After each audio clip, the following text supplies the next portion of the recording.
Guys, something a little different today. The wife is away on meetings. She's out to the Northern Lights Conference in Ottawa, and she got a few days, so I can't really be going too far. But I kind of want to do this for a while. I want to introduce you to a book.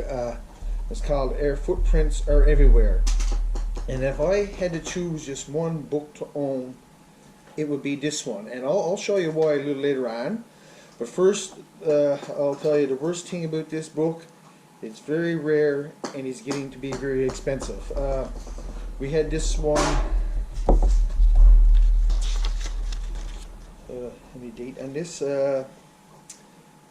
February of 2018, and I was a full year trying to get a copy of this book, and I did find a copy online, and I got it at Second Story Books in Rockville, Maryland, and the book was $105.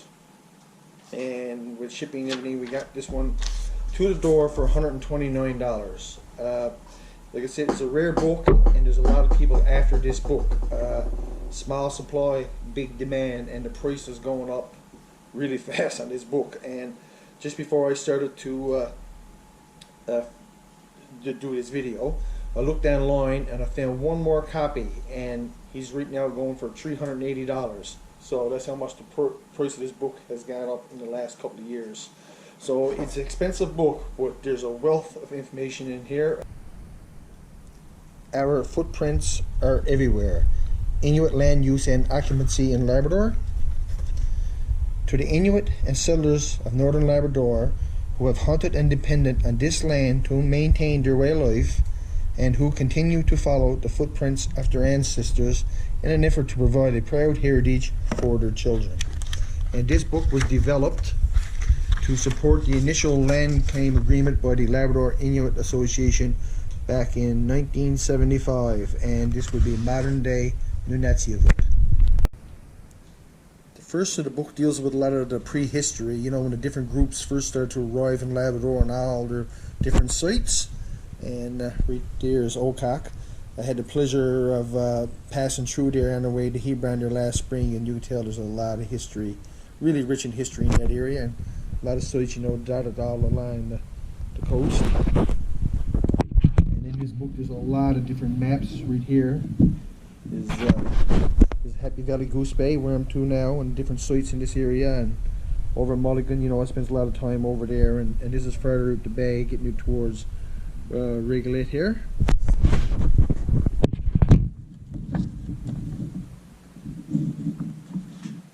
See, there's a lot of maps.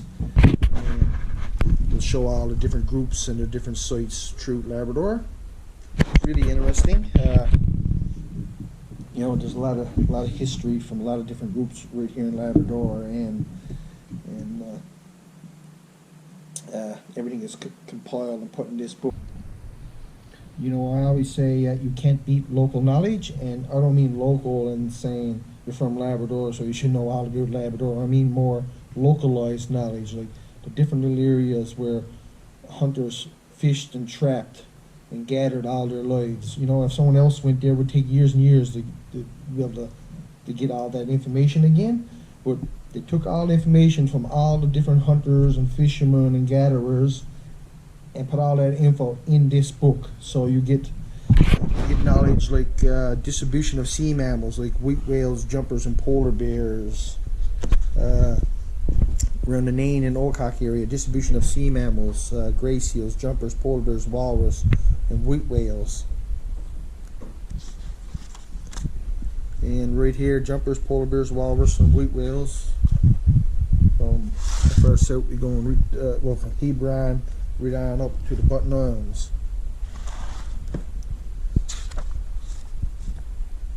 Nesting and feeding areas for migratory birds, and just look at all the information, you know, like black ducks, candy geese, eider ducks, gulls, harlequin ducks, loons, puffins, red-breasted mergansers, and scooters. And this is information gathered from all the different hunters from these little areas. So, I mean, one person in his lifetime wouldn't be able to learn all that. So, I mean, the information contained in this book is invaluable for a person like me. Yeah. Nesting and feeding areas for migratory birds. Okay, and this is Nutak and Okak, and just look I mean, if you was ever in this area and you had this information, you know, you had no trouble to survive off the land, that's for sure. Hebron, core caribou hunting areas and herd movements. And this is Hebron right here. And this shaded area would be the core areas, and you can see how the caribou would travel out different ways from this core area. And I know that there's Hebron right here. When we were traveling down to Hebron, there was caribou inside these hills here. So now after looking at this, I could tell that they moved out of this core area here probably. This is where he's feeding the line there. Nain and Okok, core caribou hunting areas and herd movements. And this is Okok right here, and you can see all the different core areas and the general movements of the caribou through the different times of the year. And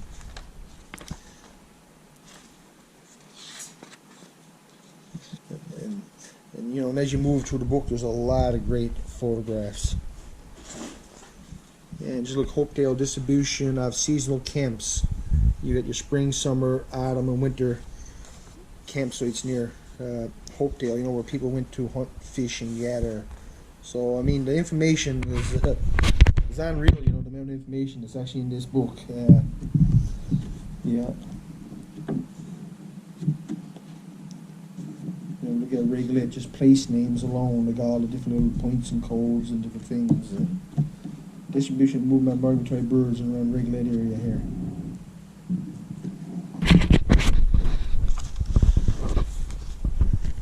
Okay. This is Bigland right here, and Smoky, we hunted it around there for goose hunting and stuff before, and I see Paddles Bay there. Great spot too, you know, for like white wing and bottlenose divers in that bay there.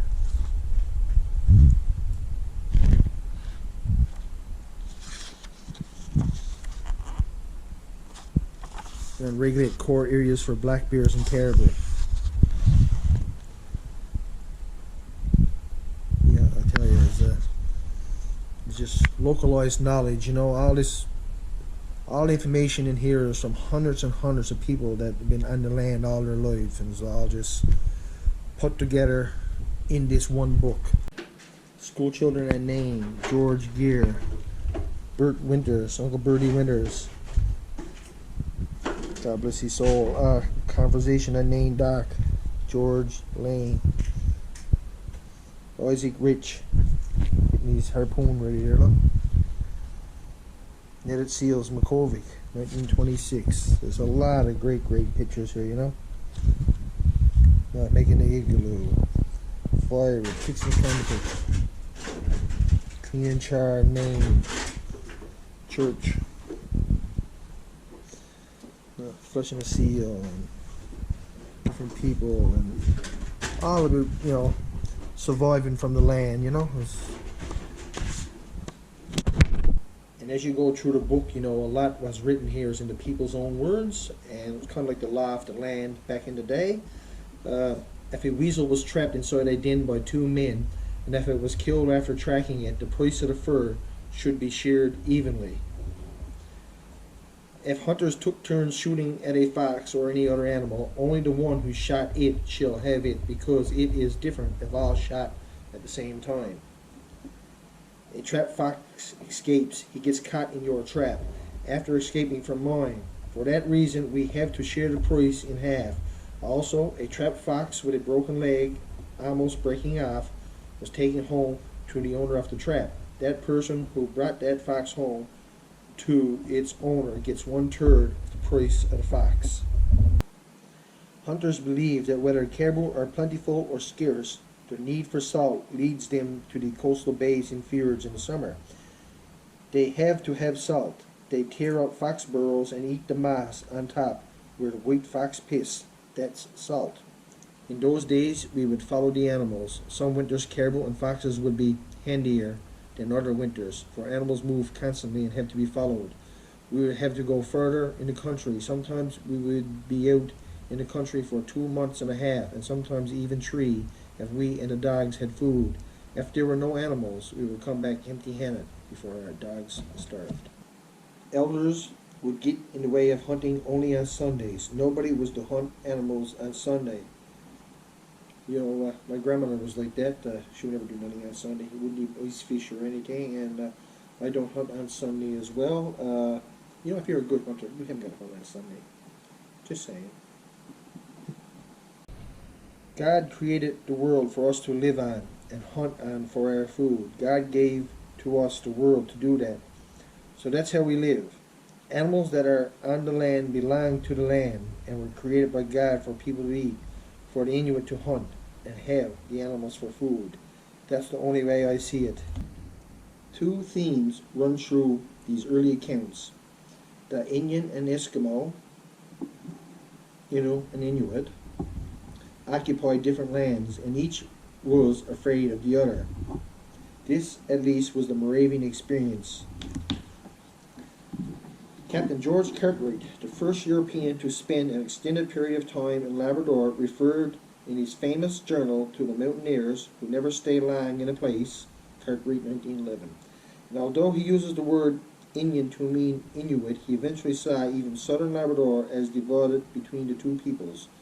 But it is the Moravian missionaries' account that clearly records the degree of separation that existed between the two cultures all along the coast. Europeans have usually found great difficulty in appreciating landscapes that did not appear attractive from the farmer's point of view. They looked for rich valleys, soft climate, and if there was a forest, they imagined it already cleared and profitably planted.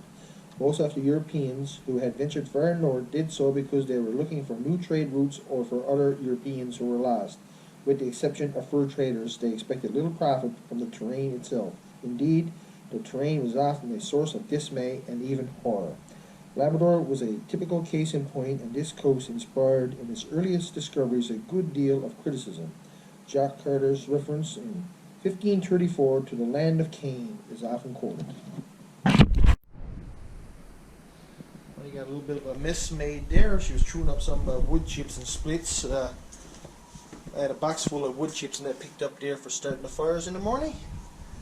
I'll pick that up now in a second. And I just want to say, I could go on and on about this book, but the video would be way too long. If you can get your hands on a copy of this book, I highly recommend it. I know it's going to be a difficult task right now, but I know too that a book like this would appeal to someone from the area more so. But it's a bit pricey, but it's highly sought after book. So in one way, it's like an investment, I guess, because I think the price of this one is just going to keep going up. Yeah. It's a fantastic book. I pick it up, and I read, flick through it every once in a while, and I'm always learning something new in there. Before I go, though, I want to share a little bit of news with you. We had a crew in here yesterday, and now we're hooked up to the fiber op. And so that means now that my videos will be able to upload a lot quicker, because normally now, before the fiber op, a 10-12 minute video would take me about 8 to 10 hours to upload, and I normally upload in the night time when we're going to bed, because in the evening it would slow down our internet so damn much that the wife and kids be complaining at me sometimes, so I just wait till the night time to upload them. So with this faster internet, hopefully we see a lot of difference in upload speed, and hopefully I'll be able to make my videos a little longer and that now without having too much trouble uploading them. But I guess that's it for this video though, guys. I really appreciate y'all watching. I hope to see you all on the next one. Take care. All the best from the Bigland. Say bye-bye. Show the old golf ball. And, with the TV out in the shed now, I find it a lot easier. I could do a little bit of work out here sometimes, and I watch and keep track of what my other YouTube friends is doing. So I find it real good. Alright, take care. All the best from the Bigland.